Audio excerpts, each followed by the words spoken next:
Listen to me closely. If you have your hard-earned money sitting inside a Westpac bank account and you are trying to figure out how to move that money from point A to point B, whether it is to pay a bill, send a cash gift to your grandchildren, or transfer funds across the globe, you need to pause what you are doing right now. Because what you don't know about moving money online can cost you a fortune in hidden fees, or worse, it can expose your retirement nest egg to scammers who are praying that you make one single layout mistake on your computer or your phone. I know it feels overwhelming. The technology changes every single day, and the banks don't make it easy. You look at the Westpac app or the online banking screen, and you see terms like BSB, payee, BPAY, and SWIFT codes. It looks like a foreign language, doesn't it?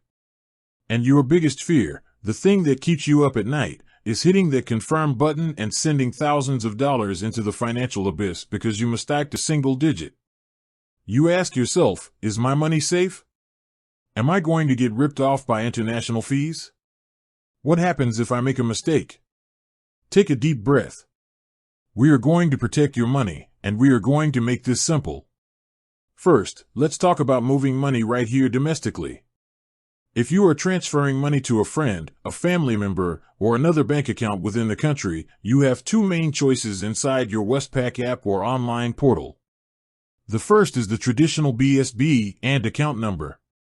The BSB is just a 6-digit code that tells the system exactly which bank and branch you are sending the money to. The second option is called payee. This is where someone tells you, just send the money to my mobile phone number or my email address. Now, I know that sounds terrifying to a lot of you. You think, how can my money safely go to a mobile number? But here is why payee is actually safer for you. When you type in their mobile number, Westpac's system will pop up with the real, legal name of the person who owns that account before you hit send. It gives you a moment to look at the screen and say, yes, that is my daughter, or yes, that is the person I am trying to pay. It prevents you from typing in a wrong account number and sending money to a stranger. If you are using the traditional BSB and account number, you must double-check every single digit. Do not rush. Write it down on a piece of paper in big print if you have to. But here is the real trap you need to watch out for. Westpac puts a default daily payment limit on your online banking. For most people, it starts around $750 a day.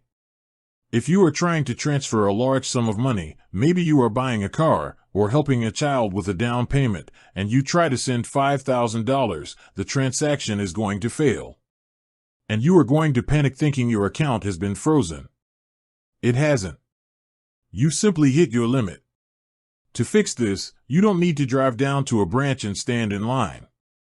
You log into your Westpac Online Banking, go to your service preferences, and search for the daily payment limit. You can use a slider right there on the screen to increase that limit up to $50,000 dynamically. But hear me loud and clear. The moment you are done making that big transfer, you go right back into the settings and turn that daily limit back down to a low number. Why? Because if a cybercriminal ever gets into your account, that low daily limit is the firewall that stops them from draining your life savings overnight. You must protect yourself. Now, let's talk about the big one. International money transfers. Maybe you have family overseas, or you are paying for a holiday.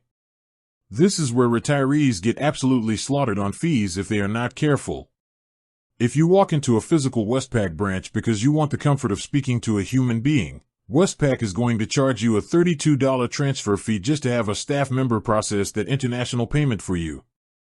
$32 of your hard-earned money gone before the transfer even leaves the building.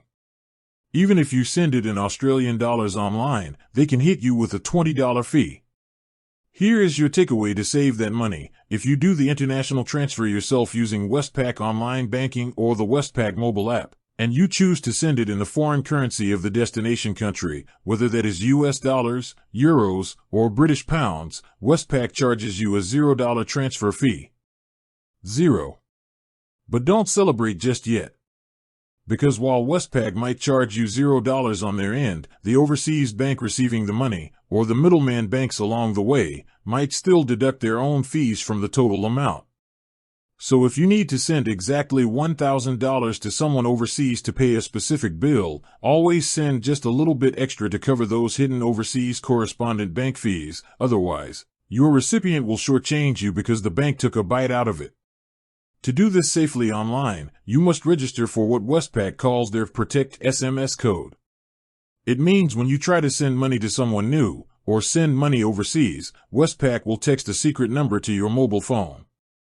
You have to type that number into your computer to prove it is really you.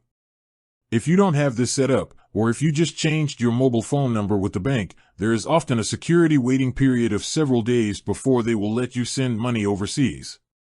Do not wait until the day a bill is due to set this up. Do it today. When you are ready to send an international transfer online, you will go to the Payments menu and select International.